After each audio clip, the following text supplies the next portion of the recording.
Retirement ચેપ્ટરનો concept પણ બધું કરવાનું સેમ જ છે. આ એક સાવ સીધો સાધો સમ છે જેમાં બેલેન્સ શીટમાં તમને 3 પાર્ટનર્સ આપ્યા છે. પછી ઓલ્ડ પ્રોફિટ શેરિંગ રેશિયો કંઈ આપ્યો નથી, તો એ ત્રણેય ઇક્વલી શેર કરતા હશે. હવે આ કેસમાં અહીંયા જૂની ગુડવિલ છે, તો જૂની ગુડવિલ ઓલ્ડ પાર્ટનર્સમાં, એટલે ત્રણ ઓલ્ડ પાર્ટનર્સ છે, એ ડેબિટ સાઇડમાં આપણે ઓલ્ડ PSRમાં ડિસ્ટ્રીબ્યુટ કરવાની થશે. પછી જનરલ રિઝર્વ WACFનું ને બધાનું જેમ કરતા હતા એવી રીતે જ કરવાનું આવશે. બાકીનું બધું એઝ ઇટ ઇઝ. આમાં ખાલી જ્યારે પાર્ટનર જાય છે, જેમ કે C રિટાયર થાય છે, તો એને આપણે પૈસા દેવાના થાય. બટ ક્વેશ્ચનમાં સ્પેસિફાય કરેલું છે કે dues of C are to be kept in the firm as a loan.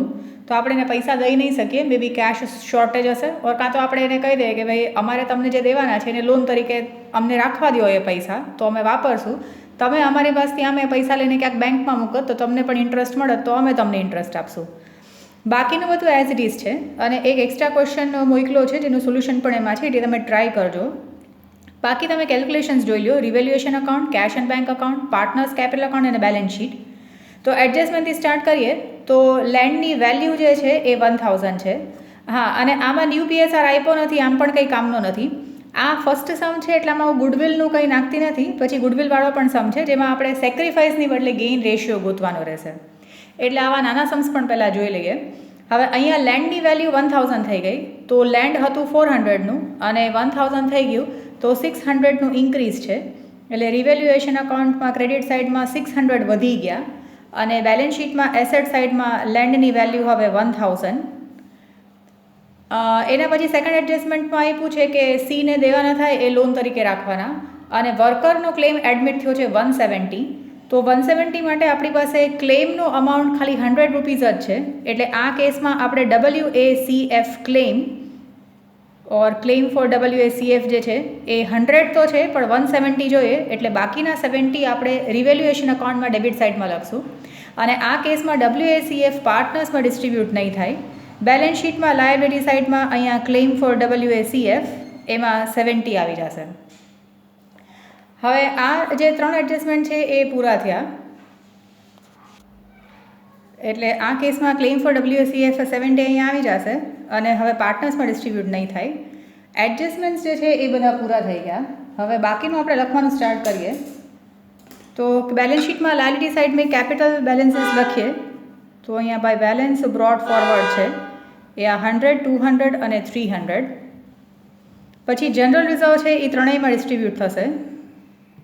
હવે જનરલ રિઝર્વ જે છે, ઓકે, આને હું 300 કરી નાખું છું અને આને 100 કરી નાખું છું.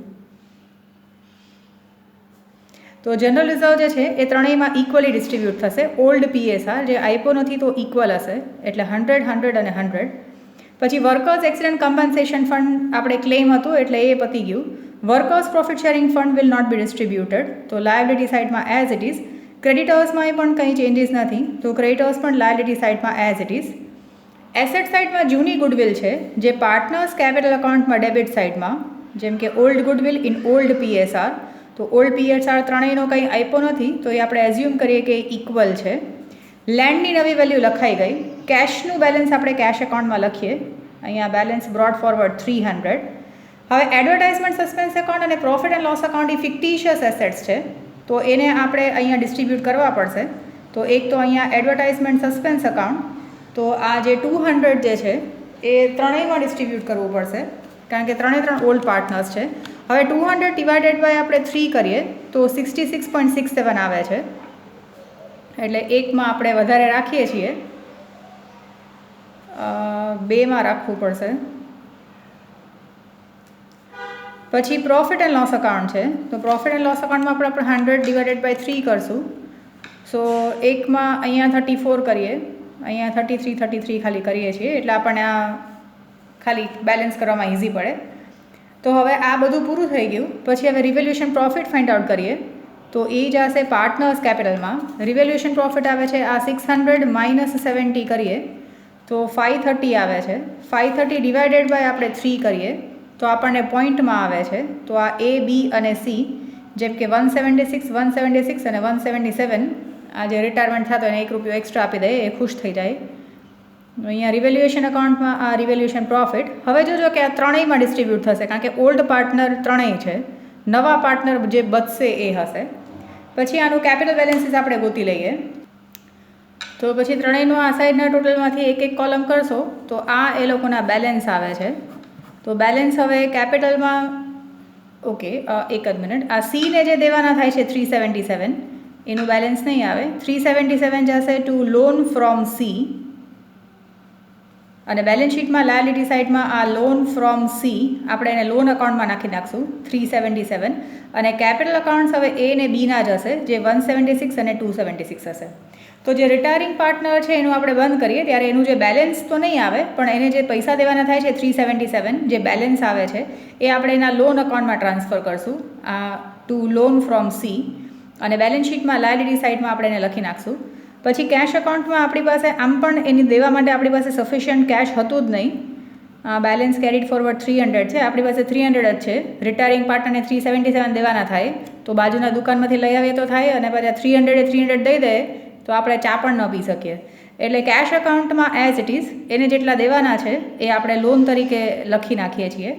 બેલેન્સ શીટમાં એસેટ સાઇડમાં તો ખાલી આ લેન્ડ છે અને કેશ છે, બાકીનું બધું ડિસ્ટ્રીબ્યુટ થઈ ગયું. અને પછી આને ટેલી કરીએ સો આનો ટોટલ અહીંયા ક્લેમ ફોર WSCF 170 છે એટલે ટોટલ 1299 થાય છે પણ પછી લાસ્ટમાં 1300 કરી નાખજો.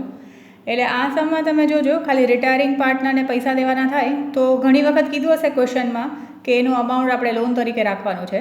કદાચ ન કીધું હોય તો આપણે ચેક કરશું તો આપણી પાસે કેશ સફિશિયન્ટ મોસ્ટલી નહીં હોય તો એ કેસમાં આપણે એનું અમાઉન્ટ જે છે એ લોન અકાઉન્ટમાં જ નાખવું પડશે. હવે હજી આના જેવો એક બીજો સમ બતાવી દઉં છું જેમાં ગુડવિલ પણ છે અને બીજું પણ છે. એના પછીનો એક નેક્સ્ટ સમ છે જેમાં ABC ત્રણેય પાર્ટનર્સનો પ્રોફિટ શેરિંગ રેશિયો છે 3:1. સી રિટાયર થાય, લેન્ડની વેલ્યુ છે, ક્રેડિટર્સમાં ચેન્જીસ છે, ક્રેડિટર્સ ઘટી જાય છે, લેન્ડ વધી જાય છે, ઇન્વેસ્ટમેન્ટ પણ વધી જાય છે એટલે આપણે જે ઇન્ક્રીઝ છે એ રિવેલ્યુએશન અકાઉન્ટમાં ક્રેડિટ સાઇડમાં આવશે અને આ પૂરેપૂરું IFF જે છે એ પાર્ટનર્સમાં ડિસ્ટ્રીબ્યુટ થઈ જશે. વર્કરના માટે કંઈ ક્લેમ છે નહીં એટલે WSCF પણ પૂરેપૂરું ડિસ્ટ્રીબ્યુટ થઈ જશે ઓલ્ડ પાર્ટનર્સમાં એટલે આ ત્રણ પાર્ટનર્સમાં. અને સીને જેટલા દેવાના થાય એમાંથી ₹100 ઇમિડિયેટલી પે કરશે અને બાકીનું અમાઉન્ટ જે છે એ લોન તરીકે રાખશે.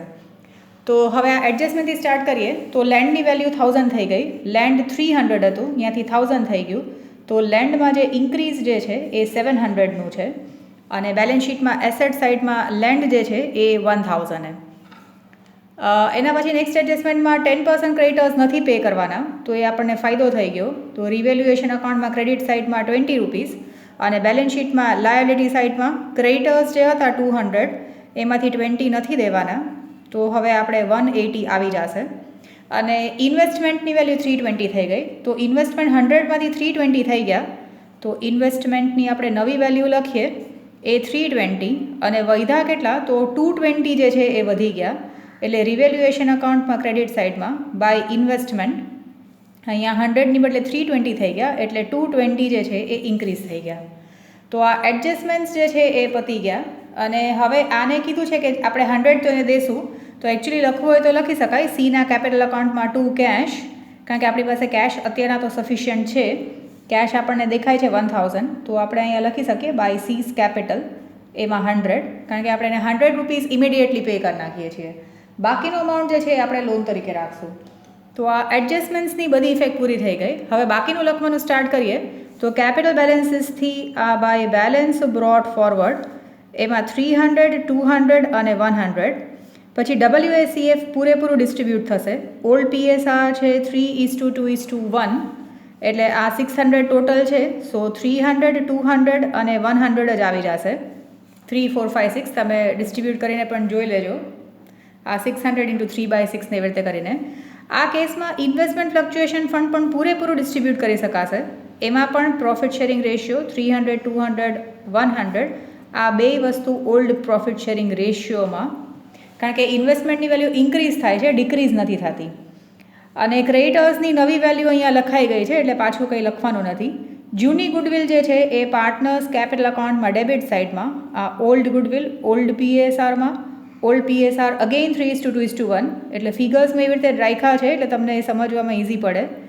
તમે તો પણ કેલ્સીમાં કરીને જોજો 600 × 3/6, 600 × 2/6 અને 600 × 1/6. લેન્ડની નવી વેલ્યુ લખાઈ ગઈ. કેશનું બેલેન્સ અહીંયા લખી નાખીએ. ટુ બેલેન્સ બ્રોટ ફોરવર્ડ, તો અહીંયા કેશનું બેલેન્સ 1000, ઇન્વેસ્ટમેન્ટની પણ નવી વેલ્યુ લખાઈ ગઈ. તો હવે આપણે રિવેલ્યુએશન પ્રોફિટ કે લોસ ફાઇન્ડ આઉટ કરીએ. તો આ સાઈડના ટોટલ 940 થાય છે, અહીંયા ડેબિટ સાઈડમાં કંઈ છે નહીં, તો આને ઓલ્ડ પીએસઆરમાં ડિસ્ટ્રીબ્યુટ કરીએ. સો 940 ઇન્ટુ 3/6 કરશું તો 470, પછી ઇન્ટુ 2 ડિવાઇડેડ બાય 3 કરશું તો અહીંયા પોઈન્ટમાં આવે છે 313, અને ડિવાઇડેડ બાય 2 કરશું તો 157 લખી શકાશે. જો આ 940 છે, મલ્ટીપ્લાઇડ બાય કદાચ 1 ડિવાઇડેડ બાય 6 કરશું તો પણ એ એવી રીતે આવે છે, એટલે પોઈન્ટમાં આવે છે તો આપણે એવી રીતે લખીએ છીએ. આ 940 રિવેલ્યુએશન પ્રોફિટ છે, જે જશે પાર્ટનર્સ કેપિટલ અકાઉન્ટમાં ક્રેડિટ સાઇડમાં. સો બાય રિવેલ્યુએશન અકાઉન્ટ અહીંયા આરપી, આ 470, 313 અને 157. હવે આપણે પહેલાં એવું હોય તો સીનું કરી લઈએ, કારણ કે સી રિટાયરિંગ પાર્ટનર છે તો એમાંથી 100 તો એને દઈ દીધા. બાકીનું હશે સીઝ લોન અકાઉન્ટમાં આપણે ટ્રાન્સફર કરશું, અને એ સીઝ લોનમાં જે આવશે એ બેલેન્સ શીટમાં લાયબિલિટી સાઇડમાં લખવાનું આવશે. તો આમાં આપણે ક્રેડિટ સાઇડનું ટોટલ કરીએ, કારણ કે સીમાં ક્રેડિટ સાઇડ જ વધારે છે. તો આ 100 પ્લસ 100 પ્લસ 100 આનો ટોટલ, પછી પ્લસ 157, પછી માઇનસ ડેબિટ સાઇડમાં 100 અને માઇનસ 100 કરીએ તો આ 257 જે છે એ એના લોન અકાઉન્ટમાં જશે, અને એ લોન અકાઉન્ટ બેલેન્સ શીટમાં લાયબિલિટી સાઇડમાં આ સીઝ લોન કાં તો લોન ફ્રોમ સી અકાઉન્ટ આ 257, અને બાકીના બે પાર્ટનર્સ જે છે એનું બેલેન્સ કેરીડ ફોરવર્ડ હશે, એટલે આનો ટોટલમાંથી આ ડેબિટ સાઇડનું માઇનસ કરીએ. એટલે પછી આ બેનું બેલેન્સ ગોતશું તો 1070 અને 713 આવે છે, અને આનું ટોટલ અહીંયા છે આ 457. તો હવે આ લોન તો આપણે અહીંયા નાખી દીધું છે. હવે બાકીના બે પાર્ટનર્સ બચશે એ ને બી, એ લોકોના બેલેન્સ છે 1070 અને 713, આ લખાઈ ગયું છે. અને હવે કેશ અકાઉન્ટનું બેલેન્સ ગોતી લઈએ. તો 1000 હતા, એમાંથી સીને 100 આપી લીધા, તો બાય બેલેન્સ કેરીડ ફોરવર્ડ જે છે એ 900 હશે. સો કેશ અકાઉન્ટનું બેલેન્સ જે છે એ 900. પછી ખાલી એને ટેલી કરીને જોવાનું છે કે ટેલી થઈ જાય છે કે નહીં. તો એમાં ટેલી કરશો તો 2220 આવી જશે. એટલે આ પર્ટિક્યુલર સમમાં નવું એટલું છે કે આ રિટાયરિંગ પાર્ટનરને થોડું કેશ આપે છે, બાકીનું એના લોન અકાઉન્ટમાં ટ્રાન્સફર કરે છે. તો એ લોન અકાઉન્ટ બેલેન્સ શીટમાં લાયબિલિટી સાઇડમાં આવશે. બાકીનું આપણે એઝ ઇટ ઇઝ કરતા હતા એમ જ છે, એમાં વધારે કંઈ રિવેલ્યુએશન અકાઉન્ટમાં કંઈ ચેન્જીસ નથી. એક રિટાયરિંગ પાર્ટનરનું ખાલી તમે જોજો. આમાં પણ હજી ગુડવિલ નથી, પણ જૂની ગુડવિલ છે એ પાર્ટનર્સ કેપિટલ અકાઉન્ટમાં ડેબિટ સાઇડમાં ઓલ્ડ પ્રોફિટ શેરિંગ રેશિયોમાં બંધ કરવાની છે. ઇન્વેસ્ટમેન્ટનું બરાબર જોજો, તમને આઈ થિંક અમુક લોકોને ઇન્વેસ્ટમેન્ટમાં કદાચ ડાઉટ છે. ઇન્વેસ્ટમેન્ટની વેલ્યુ ઘટી નથી પણ વધી ગઈ છે, એટલા માટે જે ઇન્ક્રીઝ થયા એ આપણે રિવેલ્યુએશન અકાઉન્ટમાં ક્રેડિટ સાઇડમાં લખ્યા. અને ઇન ધીસ કેસ આ investment fluctuation fund is totally distributed among partners, કારણ કે એ પૂરેપૂરું ફ્રી રિઝર્વ્સ છે એટલા માટે. તો આ એક પર્ટિક્યુલર સમ પણ તમે કરીને જોજો કે આમાં તમને કઈ રીતે ડાઉટ થાય છે, બિકોઝ આમાં એડમિશનમાં પૈસા લઈ આવતો હતો, રિટાયરમેન્ટમાં પૈસા લઈ જશે જે રિટાયરિંગ પાર્ટનર છે એ. જો કેશ ઇનસફિશિયન્ટ હશે તો એ કેસમાં એનું અમાઉન્ટ જે છે is transferred to is loan account. જો આ એક પર્ટિક્યુલર સમ છે, એમાં સી રિટાયર થાય છે, એ લોકોનો ઓલ્ડ પ્રોફિટ શેરિંગ રેશિયો 2:2:1 છે. હવે આમાં સૌથી સારું શું છે કે આમાં જેમ એડમિશનમાં કેમ સેક્રિફાઈસ રેશિયો માટે ઘણી બધી મેથડ્સ હતી, આમાં સીધું સાદું છે. જેમ કે આ એ બી સીનો પાર્ટનર્સનો રેશિયો ઓલ્ડ રેશિયો 2:2:1 છે, તો સી રિટાયર થાય તો એનો રેશિયો વહી જાય, તો ન્યૂ રેશિયો છે એ 2:2 છે, અને એ જ ગેઇન રેશિયો છે, કારણ કે આમાં નવો પ્રોફિટ શેરિંગ રેશિયો નથી આપ્યો. જેમ કે એડમિશનમાં પણ આપણે કરતા હતા કે નવો પાર્ટનર 1/5 શેર સાથે એડમિટ થાય ને પછી કંઈ ન કીધું હોય તો old ratio is equal to sacrifice ratio હતો. તો આ કેસમાં old ratio is equal to gain ratio છે, તો અહીંયા ગેઇન રેશિયો જે છે એ ઇક્વલ છે. એટલે આ એક બરાબર જોજો, આ ન ક્લિયર થાય તો બોલજો, આના માટે સેપરેટ એક વિડીયો બનાવી દઈશ. અહીંયા ઓલ્ડ પ્રોફિટ શેરિંગ રેશિયો 2:2:1 છે, સી રિટાયર થાય એટલે 1 વયો જાય, તો હવે ન્યૂ રેશિયો 2:2 છે, અને ગેઇન રેશિયો પણ 2:2, એટલે ઇક્વલ જ છે એવું આપણે કહી શકાય. હવે આ સમમાં લેન્ડની વેલ્યુ 1000 થઈ ગઈ, તો લેન્ડમાં ઇન્ક્રીઝ છે 500, અને બેલેન્સ શીટમાં લેન્ડની નવી વેલ્યુ 1000. બીજું કાંઈ એડજસ્ટમેન્ટ આમાં નથી આપતી હું. હવે ગુડવિલની નવી વેલ્યુ 500 છે, અને સીના શેરની ગુડવિલની એન્ટ્રી આપણે પાસ કરવાની છે. તો આપણે અહીંયા કહીએ કે ન્યૂ ગુડવિલ જે છે એ 500 છે. રિટાયરિંગ પાર્ટનરની આ સીઝ શેર ઇન ગુડવિલ કરીએ તો સીનો શેર છે એ 500 ઇન્ટુ પછી સીનો શેર જે છે એ 1/5 છે, એટલે આનો 1/5 શેર કરીએ તો 100 થાય. હવે આમાં એન્ટ્રી હશે gaining partners capital account debit to sacrificing partners or not retiring partners capital. તો હવે આ સીના જવાથી એ ને બીને ફાયદો થશે. તો એન્ટ્રી હશે A's capital account debit, B's capital account debit, અને આ લોકો બે ભેગા મળીને આ સીને એક્સ્ટ્રા પૈસા આપશે આ ગેઇન રેશિયોમાં. ગેઇન રેશિયો ઇક્વલ છે, એને 100 રૂપીઝ એક્સ્ટ્રા દેવાના થાય તો આ લોકો બે 50-50 કરીને આપશે. કારણ કે જો રિટાયર થાય છે પાર્ટનર, એને પણ આટલા વર્ષથી મહેનત કરી હશે તો એને પણ એમાં શેર મળવો જોઈએ. એટલે ગુડવિલમાં આપણે એનો શેર આપશો. તો હવે આ કેસમાં એન્ટ્રી જોજો, આ એન્ટ્રી તમને ક્લિયર બહુ ન થાય તો અહીંયા ક્યાં આવશે? આ બે પાર્ટનરનું કેપિટલ અકાઉન્ટ ડેબિટ થશે. અહીંયા હશે ટુ સીઝ કેપિટલ, એ અને બી બે 50-50 આપશે, અને સીના કેપિટલ અકાઉન્ટમાં બાય એસ કેપિટલ અને બીસ કેપિટલ સીને એક્સ્ટ્રા રૂપિયા મળશે. 50 રૂપીઝ જે છે એ એને એક્સ્ટ્રા મળશે બે તરફથી, એટલે ટોટલ 100 મળશે, કારણ કે એને પણ ગુડવિલનો શેર મળશે. બાકીનું બધું તમે જુઓ તો એ એઝ ઇટ ઇઝ જ છે, એમાં બીજું કંઈ ચેન્જીસ છે નહીં. જેમ કે હવે બાકીનું આપણે લખવાનું સ્ટાર્ટ કરીએ તો અહીંયા કેપિટલ બેલેન્સીસ છે, એટલે બાકીનું આપણે એઝ ઇટ ઇઝ જ કરી શકીએ. જેમ કે આ ઓલ્ડ ગુડવિલ હું અહીંયા બંધ કરું ઓલ્ડ પીએસઆરમાં, ક્રેડિટર્સમાં અને એમાં કંઈ ચેન્જીસ નથી. પછી લેન્ડની વેલ્યુ લખાઈ ગઈ છે, કેશનો અહીંયા બેલેન્સ લખીએ. પછી રિવેલ્યુએશન પ્રોફિટ ફાઇન્ડ આઉટ કરીએ તો રિવેલ્યુએશન પ્રોફિટ 500 છે, એ જશે પાર્ટનર્સ કેપિટલમાં. તો 500 છે એટલે અહીંયા બાય રિવેલ્યુએશન અકાઉન્ટમાં આરપી જે છે એ 2:2:1 કરીએ તો 200, 200 અને 100 હશે. અહીંયા આપણે જોશું તો સીને જેટલા દેવાના થાય છે એ કેશ સફિશિયન્ટ છે નહીં, ક્વેશ્ચનમાં કંઈ કીધું પણ નથી. તો આપણે એનું અમાઉન્ટ જે છે એ સીઝ લોનમાં ટ્રાન્સફર કરશું. તો સીના લોનમાં આનો ટોટલ છે અહીંયા 3, 4 અને 500માંથી આપણે 60 માઇનસ કરીએ તો એ 440 આવી જશે. એટલે સીઝ લોનમાં અહીંયા 440, અને બાકીનું ટેલી થઈને હું ફોટો મોકલાવું છું, એ જોજો ક્લિયર છે કે નહીં. એટલે બાકીનું આમાં જોજો અહીંયા